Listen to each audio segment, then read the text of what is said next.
श्री स्वामी समर्थ. आज एका वेगळ्या विषयावरती आपण बोलणार आहोत. आपण सर्वजण देव देवतांची पूजा करतो, पण आपले खरे देव जर कोण असतील तर आपले पूर्वज आहेत. आणि त्यांना स्मरण करण्यासाठी शास्त्रामध्ये एक खास काळ दिलेला आहे. त्याला पितृ पंधरवडा असं म्हटलं जातं. पितृपक्ष हा भाद्रपद पौर्णिमेनंतर अमावस्येपर्यंत 15 दिवसांचा काळ असतो. या काळात आपले पूर्वज पृथ्वीवरती येतात, सूक्ष्म स्वरूपामध्ये असतात आणि आपल्या कुटुंबाची चौकशी करतात, त्यांना आशीर्वाद देतात. म्हणूनच या दिवसात श्राद्ध, तर्पण, पिंडदान, पितृस्मरण केलं जातं. शास्त्र सांगतं पितृतृप्त म्हणजे देवता तृप्त. एकदा पितृ तृप्त झाले की देवता आपोआप तृप्त होतात. ह्या पक्ष पंधरवड्यामध्ये काय करायचं आहे? दररोज दिवा लावायचा आहे, अगरबत्ती लावायची आहे, आपल्या पूर्वजांचं स्मरण करायचं आहे. पितरांच्या नावाने अन्न पाणी एखाद्या गरिबांना दान करू शकता तुम्ही. त्याच्यानंतर दक्षिण दिशेकडे तोंड करून दत्तांचं स्मरण करायचं आहे, पितृंचं स्मरण करायचं आहे. त्यानंतर त्यांना मनापासून प्रार्थना करायची, हे आमच्या पितरांनो, आम्हाला आशीर्वाद द्या, आमच्या अडचणी दूर करा, आमच्या कुळाचा मान सन्मान अबाधित ठेवा.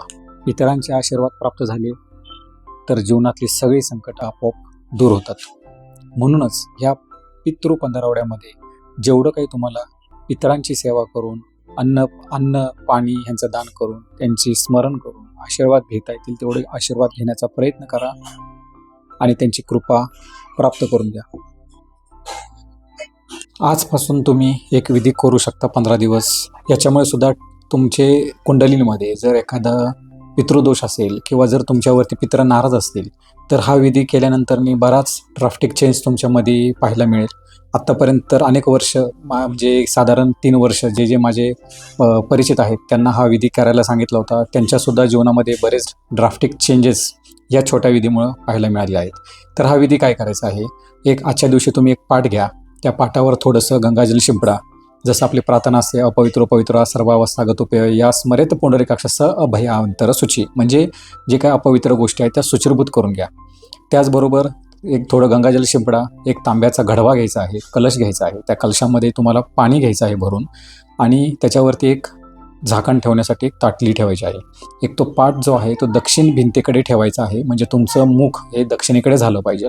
कारण दक्षिण ही पितरांची यमाची दिशा आहे. त्या ठिकाणी तुमचे पित्र सूक्ष्म स्वरूपात वास करत असतात.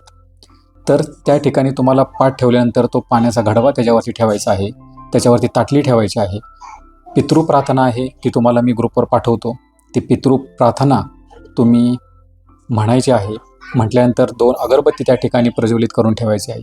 आणि हा विधी घरातील सर्व मंडळींचं जेवण झाल्यानंतर तुम्हाला करायचा आहे.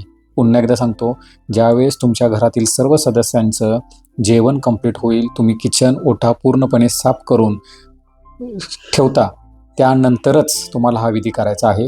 एखादा जर जेवणाचा राहिला असेल, गॅसवरती तुमच्या अन्न आहे, तर तो विधी करता येणार नाही. ज्यावेळेस तुम्ही तुमचं संपूर्ण किचन स्वच्छ कराल, कुठलंही प्रकारचं त्या ठिकाणी अन्न राहणार नाही गॅस शेगडीवरती, त्यानंतरच सगळे ज्यावेळेस झोपण्यासाठी शयनकक्षामध्ये जातात त्यावेळेस तुम्हाला घरातल्या कुठल्याही सदस्यांनी केला तरी चालतो. असं काही नाही आहे की स्त्रीने करावा किंवा पुरुषांनीच केला पाहिजे. कोणीही करू शकतो, आबालपासून वृद्धांपर्यंत ज्याला जमेल त्यांनी केलं तरी चालतं. आणि फक्त प्रार्थना करताना आमच्या संपूर्ण कुटुंबाच्या वतीने मी करतोय हे बोलायला विसरू नका. तर सांगितल्या पद्धतीने पाटावरती कलश, त्याच्यावरती एक झाकण, 2 अगरबत्ती लावायचे आहेत. त्यांचं दत्तांचं एक जपमाळ करता आली, 108 मण्यांची माळ असते, ती एक जपमाळ केली तर उत्तम आहे. दत्तप्रभूंना प्रार्थना करा, माझे आज पूर्वज जे काही आज ह्या पृथ्वीतलावरती अवतरले आहेत त्यांचं मी स्वागत करतो. त्याचबरोबर त्यांचा आशीर्वाद, त्यांची कृपादृष्टी अखंड आमच्या कुटुंबावरती अबाधित राहो आणि ह्या काळामध्ये जेवढी काही पूर्वजांची सेवा करता येईल तेवढं करण्याची मला बुद्धी द्यावी हीच विनंती. आणि जी प्रार्थना आहे ती प्रार्थना बोलायची आहे आणि स्मरण करून झाल्यानंतर ती प्रार्थना म्हणून झाल्यानंतर डोळे बंद करून फक्त एवढंच करायचं की ह्या पवित्र पाण्यामध्ये तुमचा आशीर्वाद, तुमची कृपादृष्टी तुम्ही सूक्ष्म रूपामध्ये टाकून देणार आहात. म्हणजे आमच्या ह्या पाण्यामुळं सगळ्या अडथळे दूर होतील. जे काही शारीरिक, कौटुंबिक व्यावसायिक जे पण काय अडथळे असतील ते सगळे अडथळे तुमच्या आशीर्वादाने आमचे दूर करा. मग त्यानंतर तुम्ही शयन कक्षामध्ये जाऊन तुम्ही झोपला तरी चालेल, हे बेडरूममध्ये केलं तरी चालेल, हॉलमध्ये केलं तरी चालेल. फक्त दक्षिण दिशेकडे पाठ ठेवायचा आहे, तुमचं मुख दक्षिण दिशेकडे हवं आहे. त्याच्यानंतर सकाळी उठल्यानंतर प्रत्येकाने आपल्या जे काही स्नानाचं पाणी असतं त्या स्नानाच्या पाण्यामध्ये थोडे थोडे पाण्यातलं जे काही तांब्या आहे तो तांब्यातलं पाणी त्यामध्ये स्नानाच्या पाण्यामध्ये टाकून त्यांनी तुम्ही आंघोळ करायची आहे. हे केल्याने काय होतं, पवित्र जे काही तुमचे पूर्वज आहेत त्यांची एक सूक्ष्म स्वरूपात ब्लेसिंग तुम्हाला प्राप्त होते पाण्यामध्ये.